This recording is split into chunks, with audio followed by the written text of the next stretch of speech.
You're listening to PetLifeRadio.com. It's a big world out there, and you're just looking for a pat on the back or head. You run around the city, searching for a place to bark, working your tail off with your nose to the ground, sniffing for a few scraps, hoping someone will throw you a bone. You take each lead, collar after collar, hoping one day to take a bite out of success and become the top dog. Fortunately, you come home each day to open arms, open cans, a drink waiting for you, and a comfortable place in front of the TV set. You know you've got it good, really good, because after all, it's a doggy-dog world out there. Pet Life Radio presents It's a Doggy Dog World with your host, pet expert, and award-winning author Liz Palaika, and this week's co-hosts, Kate Abbott and Petra Burke. Hi, welcome to It's a Doggy Dog World. I'm your host, Liz Palaika, and with me today are my two good friends, Petra Burke. Hello. And Kate Abbott. Howdy. And today we're going to be talking about the subject of how to make life with dogs easier, in particular living with dogs. We do teach puppy classes. Kate's our puppy class expert. And a lot of times people tell us, I didn't realize having a puppy was so much work, or I didn't realize a dog was so much work.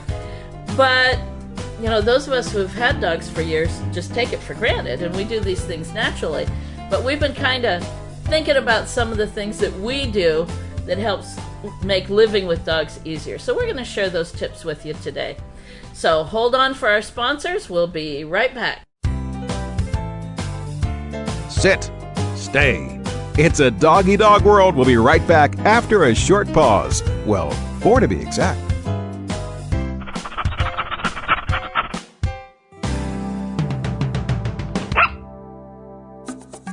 Hey, ready to take a walk?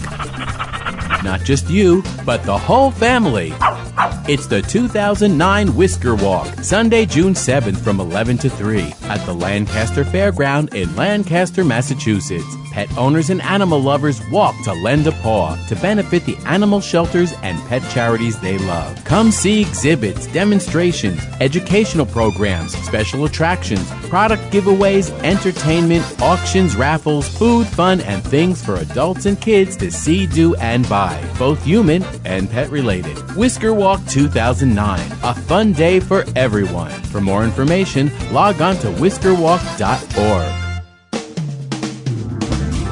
Hi, this is Marcy Davis and my service dog Whistle, and we're your hosts of Working Like Dogs on Pet Life Radio. Working Like Dogs is the show where you can learn everything you ever wanted to know about working animals or working dogs. Whether you're a member of a working dog team or you've just seen a working dog or animal out at the mall or the grocery store and you're curious about how these amazing animals work with their human partners, then Working Like Dogs is the show for you. Join us for the inside scoop at Working Like Dogs on PetLifeRadio.com.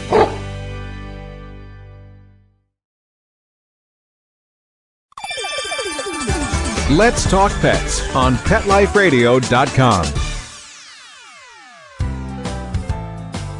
We know you're begging for more.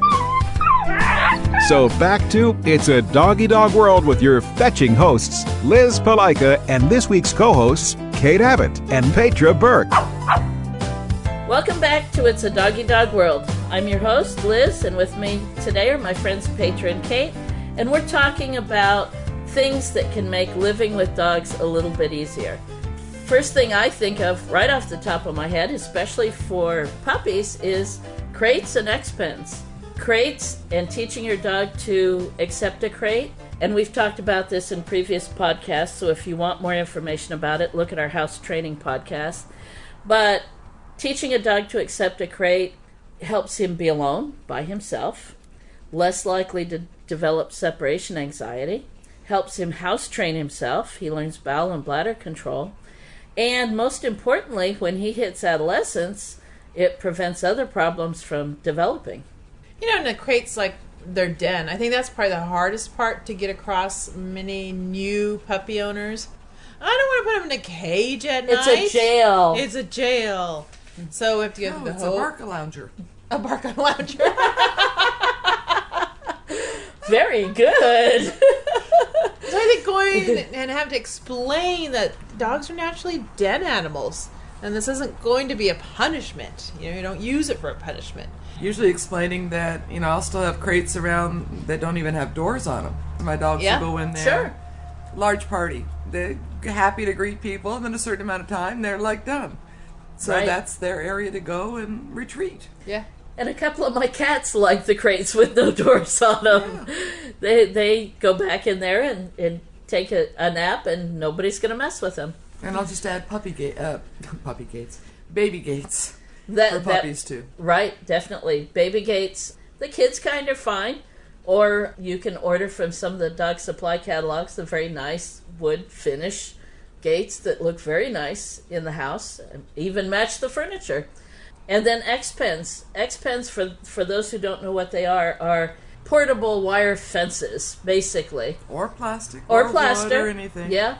And that you can shape, or you can make just a round confined area, so it gives the dog a little bit more room than a crate. And if you intend to litter box train your puppy, like many people are doing now with the toy breed dogs, you can put the dog's crate in the X-Pen and the litter box, and the dog is confined in a closed space, so the litter box is easy to use. X-Pen also prevents problems. One of my common phrases is you don't let a human baby run around the house without diapers on. Sure. So why are you letting your puppy run around the house without observation or confinement, one or the other? An X-Pen's like a playpen. Right, exactly. Yeah. And I know a lot of people who have toy breeds actually use a playpen for little tiny dogs, small breeds. It works great as well. Sure. We use them when we go camping. Oh, definitely. Instead of tying them out or anything, we just put them in an X-Pen so we know they're safe. They've got some freedom of movement. Mm-hmm. House training is probably the most common thing, but it also prevents them from chewing on electrical wires and giving themselves a perm. Yep. From getting to your brand new pair of shoes. A phrase that we use in class all the time: prevent problems from occurring. Exactly. And when you prevent them from occurring, then they're not going to turn into bad habits. Other things that people talk about is the activity level of the puppy. And one of Kate's favorite phrases is, a tired puppy is a well-behaved puppy. And a happy puppy. And that's tired mentally and physically.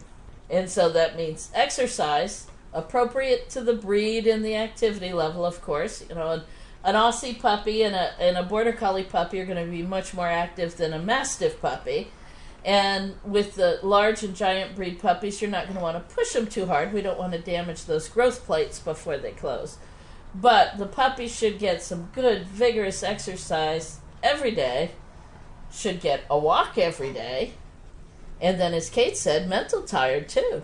So often when I do private training sessions with, quote, problem dogs, one of the biggest issues I come across is just barking and carrying on and digging and chewing. It's just all boredom and activity. And I'll be there for an hour and talking but also working and demonstrating, using the dog, showing them how to do stuff, how to teach their dog stuff. And invariably, and I'll call back in a couple of days and they'll go, boy, just exhausted after you left, just crashed. And 50% of the time we never go for a walk. It's mental stimulation. It's just all that new learning that I've tried to cram 6 weeks into 1 hour. And I had somebody ask last night about she just couldn't get her dog tired and doing all this physical activity. I said, well, what about the mental part? Right. And then told her some things to do there. Mm-hmm. That really came home to me that time that I was, that I did that comic book splat fall and broke my butt. Oh, anyway, yeah. So everybody was trying to exercise my little black fuzzy boy by throwing his ball for him for hours and hours. I got home, I crashed on the couch. He was still bringing me toys.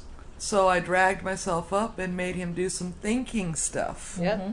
Some self-control and some thinking stuff. And that took about 15 minutes before he gave me that look that said, okay, I'm ready for a nap now.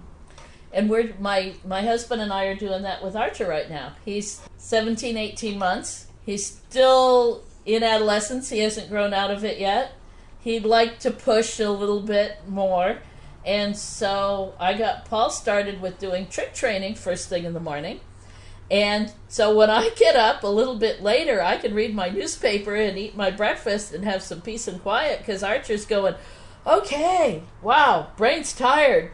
And then a little while later, I'll do some more of it. And I mean, we're having fun. We're laughing with him. It's nothing serious. But he has to play dead. He has to back. He has to shake. He has to do paws up. He has to sneeze. He has to think. He has to think. And it's wonderful. It's absolutely wonderful. His little brain gets fried and he goes, okay, I'm ready to just relax right now. Oh, exactly. But he enjoys it. He Sure. loves it. Sure. We bring out the treats and he's just, okay, what are we going to do now? And he starts offering them. He'll lay down and shake and sneeze all at the same time. Well, we're doing that also with Cadence, No. the service dog we have right now, working with him. Because he'll physically get all the exercise. He's self-entertained. Give him a tennis ball. He's out there running and playing. But then it's inside. Get the ball. Go get this. And he go can get be that. extremely demanding. Uh-huh. Oh, He's yeah. a very bright boy. And again, on the tail end of adolescence. Yep. But yeah, physically and mentally is the key. Yeah. And then there's a few commands that I think are very, very important that help make living with a dog easier. My mom just got a new puppy. And she's so cute. the puppy's just absolutely adorable. God. But she's very, very bright. Oh, yeah. She's very, very cute. Oh, yeah. And she's very, very active. And she learned a new way to get my mom's attention. She'll run out in the backyard, into the garden, grab something, run in, and then either tear it up or play keep away. And Mom says, well, I was trying to get her to give it to me by trading a treat for it. And I said, that's good, but then what did you do after that? And she said, oh, I just gave her a treat. And I said, you didn't offer her a toy? And she said, no. And I said, okay, so by giving her a treat and stopping it, you rewarded her for bringing things in. And I could hear my mom thinking, let's see, puppy brings things in, she tears it up or plays with it, I give her a treat. Oh! Yep. And so I said, the next time, give her a treat, hand her one of her toys, and play with it for a few seconds. Okay, I'll try that. And when my mom called me this morning, she went, it's much better. She's starting to get it. And Bringing I went, toys instead of... yeah. And I went, good. Because you've got a very bright puppy who's going to outthink you. So teaching the dog to get a toy rather than something else, we did that with Dax. Dax was a problem barker. She was a reactive barker. So we taught her, if in doubt, grab a toy. Put a toy in your mouth. And then even if you bark, it's a muffled bark. Mm-hmm. Oh, yeah, I remember those days. Hi, Dax, get a toy. And it works really well. Uh-huh. If in doubt, have a toy in your mouth. Exactly. But let's see, some of the other things people ask us about. Oh, smelly dogs. That's always a big one. You know, and I guess it depends the breed. Some breeds smell than others. Like the German Shepherd, we wash Teddy at least every couple weeks because they just have an odor. The Aussies, I can go probably a month, no problem, and they don't smell, and neither does the Pom. Bashir and Archer probably haven't had a bath in 2 months. And that's one reason why Archer hasn't been on a therapy dog visit yet, because I haven't had a Sunday to give him a bath. But it's probably been 2 months. And other than their feet get dirty, as soon as they dry off, it all shakes out. Yeah, exactly. I absolutely love it. Yeah. But another thing that leads to it, besides individual breed, is diet. Oh, yeah. Diet can cause body odor. Yeah. And mouth odor. Obviously, the better quality foods are going to nourish the dog better, and there's going to be less odor. Some people, I think, too, try to over-supplement. And if you're given flaxseed oil and fish oil on top of a balanced food, you can overdo it, and you get a dog with an oily coat and body odor. Very true. And then they try to, how would you say, disguise this doggy with breath. Perfumes. or treats that have...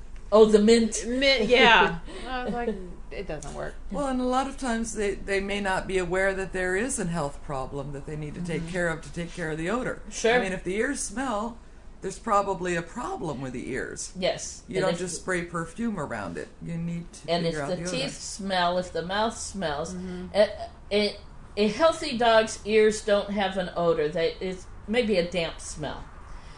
A healthy dog's mouth doesn't have a bad odor. So if there's an odor anywhere there, Unless, of course, they've been eating poop. oh yeah, well that goes without saying. Great. Thanks, Kate. Sorry. But let's talk about bathing. I think one of the things that we get asked a lot is before you bathe the dog, brush him. Get the knots out first. Get all those tangles out first. Get as much of the dead coat out as you can before you bathe him. Often. People ask, how often do you bathe? I mean, we've had... When was he's it a dirty. lady? Will a lady wash, what was it, every... Twice a week. Twice a week? Yeah. Poor thing. Yeah. So Yeah. did you ever let the natural oils come back to his skin? And that wasn't a little dog either. No. Yeah. That is a bit too often. Yeah. Wash the dog when he's dirty. Or if you're going to do a therapy dog visit and he needs to be clean, wash him then. But otherwise, wash him when he's dirty. Will do a lot. Oh, sure. Distribute the Good oils. regular brushing. Yeah. Yeah. And then where do you bathe him? Where do you bathe your guys? If it's winter, it's in the shower. It's Yeah. summertime, we're outside. Because the water really isn't cold. It's warm. Dogs love it. Yeah. I'm the same thing. If in the winter, I climb into the shower with them. Yeah, exactly. Because you won't be coming out dry. That's for sure. You're going to be soaking wet anyway. And yeah, in the summer when the water heats doesn't up. everybody? I take my shower at the same time. Yeah, exactly. No, I usually Might take as a shower well. after because I'm covered with black Aussie hair. Keely, I just put One her in the advantage, sink. Walter doesn't shed. Yeah. See, and Keely, I just throw her in the sink. Yeah. That's kind And of nice. then the other thing that's wonderful to teach the dogs is teaching them the command to shake your body. Not shake hands, Right. shake Right. your body. Yep. Get all that water out of the coat before you step out of the shower. Well, I call it groove thing. Sorry. Groove thing. Well, if I said shake, he already knows to bring up his paw. So I shake started your going, groove shake thing. your groove thing. And it just became groove thing. Okay, now the world knows my little secret. No, I just tell them do it because shake is the paw. So it's like, okay, do it now. Right. And I usually have myself covered with a towel because Aussies can hold a lot of water. And I have them shake 3 or 4 times, and then we step out of the shower. Hey, what do I say? Who was it with the Just sheltie? shake it off. Just shake it off. From with the sheltie, she says rattle. Oh, rattle. Shake, that's right. rattle, and roll. Yep. Yeah. Rattle. So she uses rattle. To, Yep. Yeah. That brings up another thing. Save your old towels.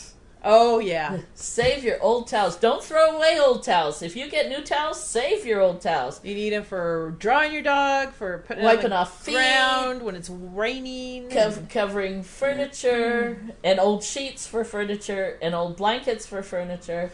I remember when it was still safe to go down to Tijuana.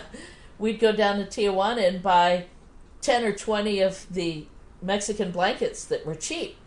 Now, they always shrunk in the wash, and they ended up half the size they originally were.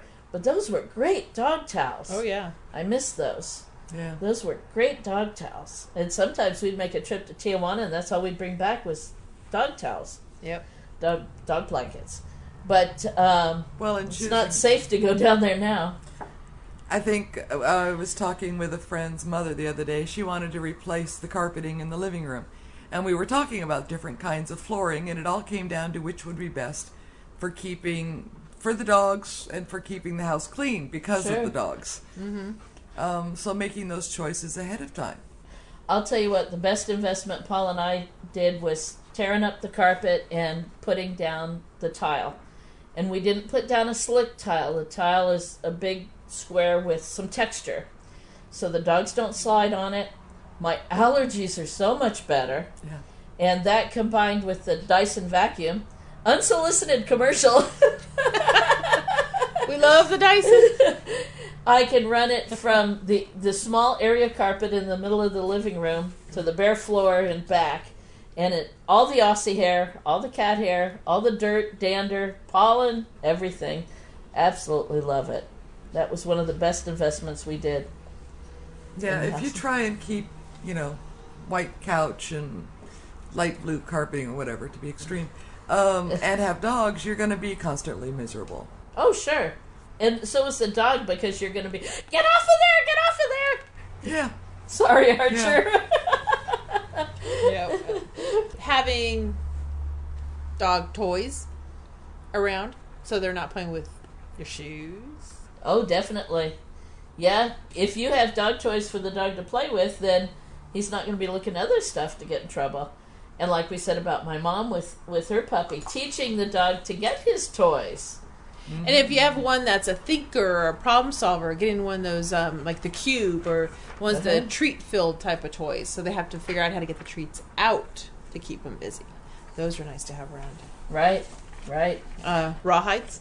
And Liz's favorite, pizzles. What's a pizzle, Liz? Yeah, what are Do you they? know what the unsolicited commercial for Costco?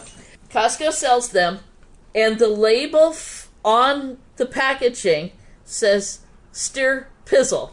So unless you knew what a pizzle was, and I suppose that's the nice way of saying it, and this is a legitimate body part. Obviously, you notice we're letting her explain this. Yes, I saw that. Yeah. You're both pulling away. A pizzle is a penis, dried, very hard, and we'll let it go at that.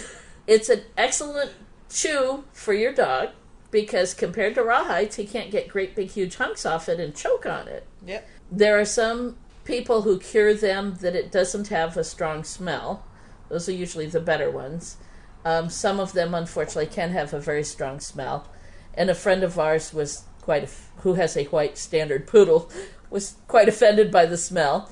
According to one manufacturer, it all depends upon the slant at which the pizzles are held while they are drying. And we won't go into that in any more detail. I've done way too much research. Wow, Kate.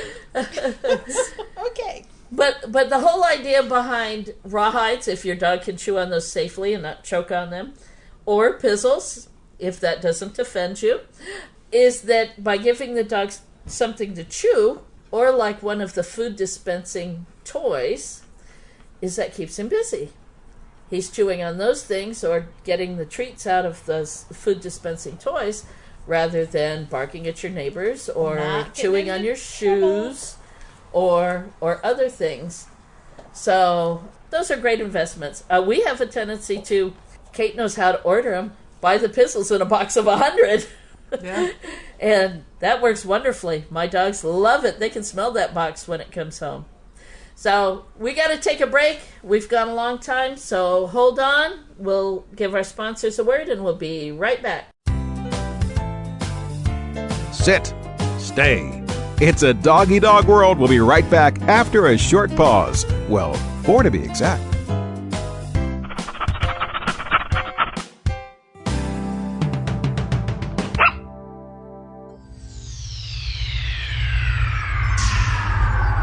Greetings, human. What planet am I on? Welcome to Pet Planet. Here's a copy of Pet Planet Magazine, Florida's most informative and fun pet resource magazine. It features heartwarming stories and informative articles from local and national pet experts. Excellent. Pet Planet Magazine offers Operation Planet Rescue, helping rescued pets find new homes. And it's available at 500 locations in South and Central Florida and 24/7 on the internet at petplanetmagazine.com. If you're out and about with your pet, you may be featured in Paparazzi, candid pictures of you and your pet. For up-to-date pet-friendly events, activities, and pet-related services and products, Pet Planet Magazine is your final destination. I shall take this magazine home with me. Back to your home planet? No, to my condo in Boca.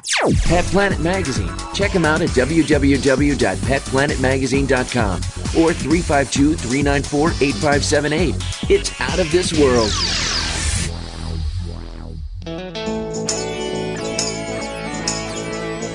Got questions about your hound's health? Need the facts on Fido's fitness or food? You want to unleash your pup's potential? Well, you've come to the right place with Win with Dogs.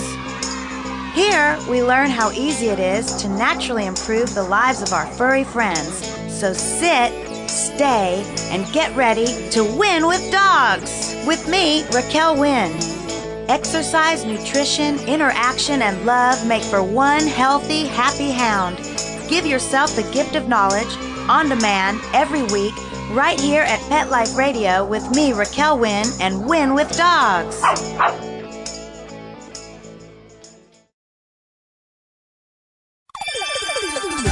Let's Talk Pets on PetLifeRadio.com.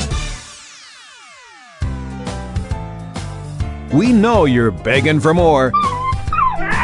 So back to It's a Doggy Dog World with your fetching hosts, Liz Palika, and this week's co-hosts, Kate Abbott and Petra Burke. Welcome back to It's a Doggy Dog World.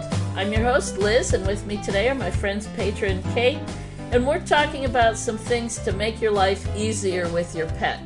A lot of the questions that we get asked in class are as we talked about in the first half of the show, how to amuse your dog, how to keep him out of trouble, how to house train him, how to prevent problems from happening, how to bathe him.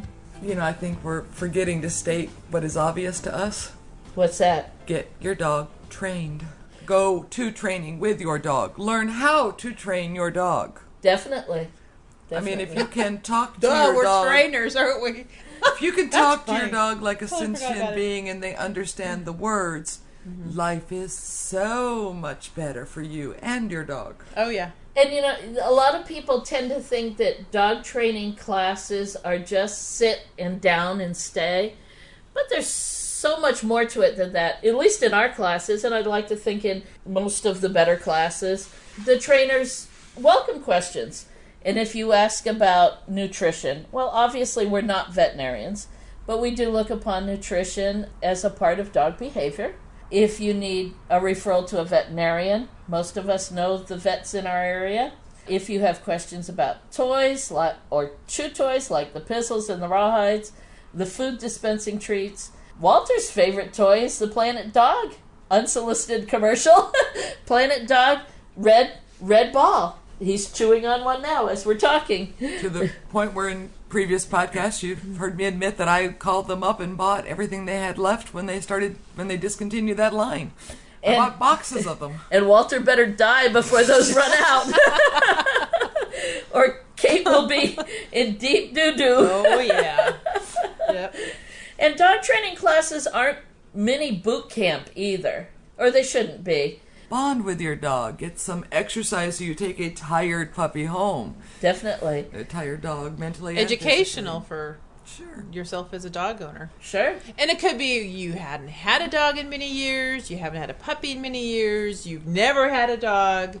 Or, you know, how I came here, as I'd trained before. I'd been a trainer. Had many dogs, but when I got her, I wanted to work around other dogs and people in a controlled, safe environment. So I came to class. And we can't get rid of you. Yeah, I just stuck like a limpet. No, I think the day that I told Petra we need to keep her was when she was introducing her scared Roddy, newly adopted Roddy, to the tunnel on the agility course, and she was willing to crawl through it herself, and it had rained previously. It was wet and muddy. So Kate crawled through a wet, muddy tunnel. Backwards, coaxing her scared Rottweiler, and at that point I went, aha! Yep. That woman is stupid and silly enough to do anything we tell her to do. Well, yeah, that was pretty much what we said, too. No, don't tell her that. And then I think some of the other things that we're forgetting is leashes. Not just one. I keep a couple in my truck. Oh, yeah. I have a couple at home. If you have a dog that barks at the front door, keep one draped over the front doorknob. Exactly. Have a few. People have a tendency to think that the leash is just to take your dog for a walk. Yeah. It's part of teaching them. I was just noticing, too, here we are doing this recording, and the door is open, and they could go run out on the field, but they're all in downstays. Yes. And that just makes life We're nicer. surrounded by 6 dogs? 4? 5? 5 dogs. 5. 5 dogs. But they've all put themselves in downstays. They haven't moved. Yeah. Right. They rather hang We out just with us. told They them love us. That's nice to know. And the puppy Archer is watching me going, you're talking about us again. Well, and we exercised them before we did this, so they're now mentally and physically not exhausted, but they're ready to relax. Yeah. Exactly. So the things that we do without even thinking. Right. But back to the leash. most of our students, when they start class, have a tendency to think the leash is just to take the dog for a walk, when in reality, the leash should be thought of, as we explain it in class, think of it as an umbilical cord. The leash helps you teach the dog to listen to you, so that when somebody comes knocking at your door and your dog goes dashing, if you follow your dog to the door and go, "Shut up!" the dog thinks you're barking too. Mm-hmm. But if you have a leash on the dog, you can stop him. You can teach him to sit instead. Use a treat. Do a watch me. Invite your guest in. And it's not a horrible barking, screaming, shouting, so that when your guest comes in, your dog is frantic, you're red in the face, and your guest goes, perhaps this isn't a good time. And from the dog's point of view, you get to end up saying, what a good boy to sit and be quiet, instead of screaming and throwing stuff at him. Exactly. So the leash is an umbilical cord. And not just for baby puppies, but if you've got an adolescent dog who's pushing the boundaries, you have a newly adopted adult dog. Teaching a newly adopted adult dog is much like teaching a new puppy. Oh, definitely. Definitely. Yeah. Now, what the leash gets attached to, collar and tags, or ID tags, or microchipping.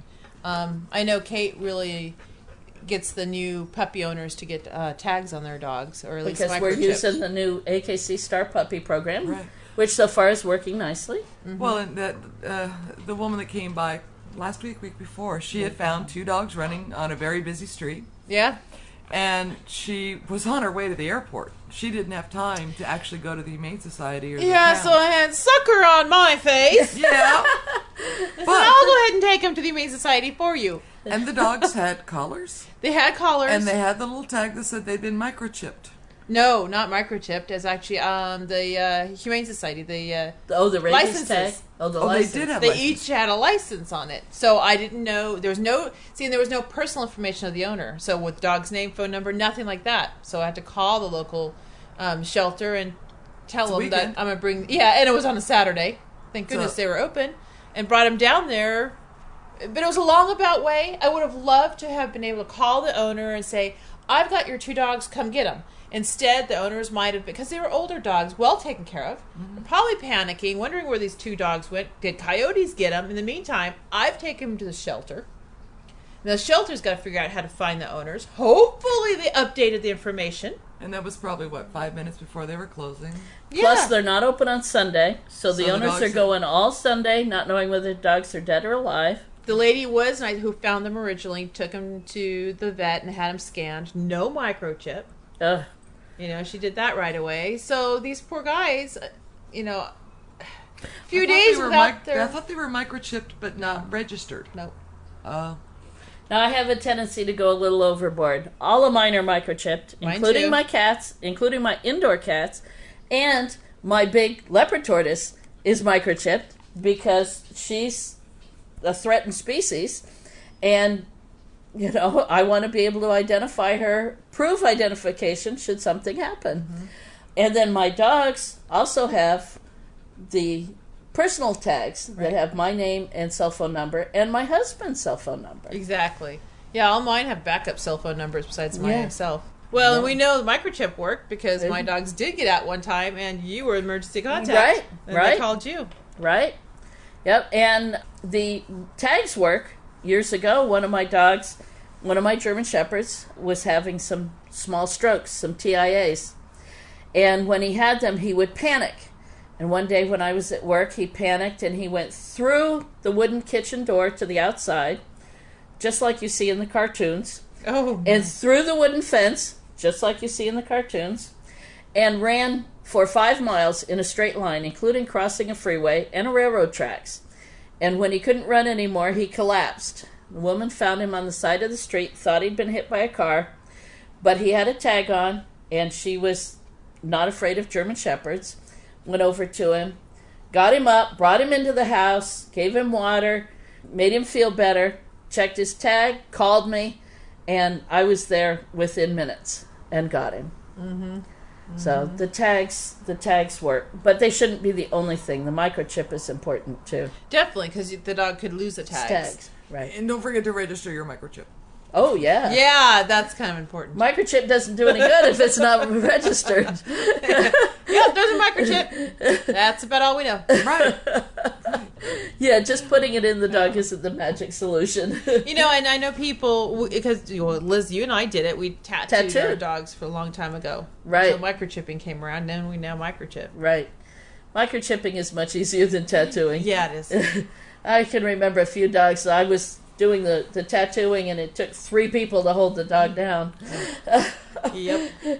It wasn't that it was that painful, I think, for most dogs, because I got pretty quick. It was that the dog was being held still. Yeah. And if the dog's not used to being held still, then they would start to panic before I even started the tattoo. So That's another thing to make life easier. Get your dog used to being handled well. We do that in puppy class. Yeah. Sure. Yeah. Yep. Handle everything. Yeah, when I was helping you with your star puppy, I was actually surprised how one of them couldn't hold their puppy. Yeah, only one. Can you hold and carry or hold and hug? Or, if your puppy got injured, can you pick him up and hold him and carry? One person couldn't. There's a picture in the newspaper today. Oh. Guy with the 2 standard poodles on. He was on a skateboard carrying this huge standard poodle with his other one running alongside, and he had a very worried look on his face. The guy did. One of his poodles had injured a paw, and they were out running, and the poodle was quite comfortable being carried. And this is a great big huge standard poodle. But the guy on a skateboard, right? I mean, he wasn't just walking with him. He was skateboarding. I felt bad that the dog had hurt himself, but at the same time, in the back of my mind, I'm going, that's a good dog owner. The dog is comfortable being carried, and the guy's concerned enough to do it. Yeah. Sure. Yeah.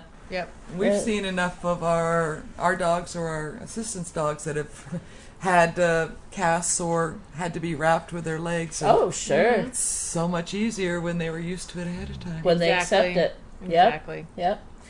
So what other hints can we share with people? Having a dog that eliminates on command, or at least tries to. Yes. Go potty, or as you say, get busy. Yep. That's very useful. Mm-hmm. And again, you can start it in puppyhood, or when you have a newly adopted dog, start it then. Walk outside with them. Tell them to go potty or get busy, and then praise them when they do.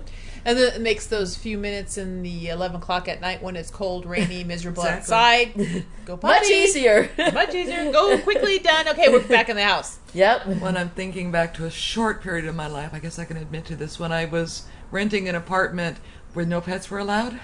Yeah. And my little cockapoo had to learn to go. He always went through the front door under a raincoat. Whether it was raining or not? Yeah. In Southern California? Where it rains very rarely? Fortunately, the people on the floor below me didn't speak English. And the manager was way at the front. So, but we would have to make these little dashes out when the manager wasn't around. And it was like, put him down, go potty, go, break, good, and then raincoat and right back up into the apartment again. So they must have thought you were a flasher with I'm a raincoat. Sure they did. God. Sure they did. Either that or you were perpetually pregnant. And I mean, he was a puppy when I got him. So we were doing a lot of that. Fortunately, I was able to take him to work with me. And use the crate in the next minute work, too. Yeah. All right, well, that concludes our show for this time. I hope that we've had some hints that will be of help to you, whether you're a longtime dog owner, a new dog owner, or you're thinking about getting a dog in the future. But keep listening. If you've got anything that you'd like to hear us talk about, feel free to drop us an email, liz@petliferadio.com. We've had a few people write in, and we are going to cover some of their questions and their proposed subjects in the future, one of which is going to be on traveling again. We've covered traveling before, but it's time for an updated one. That means it's time for a vacation again. That means a podcast on the road. Yes! That was so much fun this time. We're not going to be in that tent with it raining for 4 days again, though. But that was a lot of fun. We could do a real good podcast. She slept for 14 hours. That's true. Yeah. Petra and I played on our laptops, and she slept for 14 hours. And listen to the raccoon outside. Yeah, getting into Make it the... up for lost time. Yeah. But anyway, we're going to cover some of the questions that were asked. But if you've got one, feel free to drop us an email. And until then, that's it. Love your dogs. Take care. Bye-bye. Having a rough day? Longing for the dog days of summer? Think your fun furry friend lives a dog's life? Well, find out everything you're begging to know as Pet Life Radio presents It's a Doggy Dog World with pet expert and award-winning author Liz Palaika. Every dog has his day, and you'll find out how to make your dog's day fun and rewarding every week on demand, only on PetLifeRadio.com.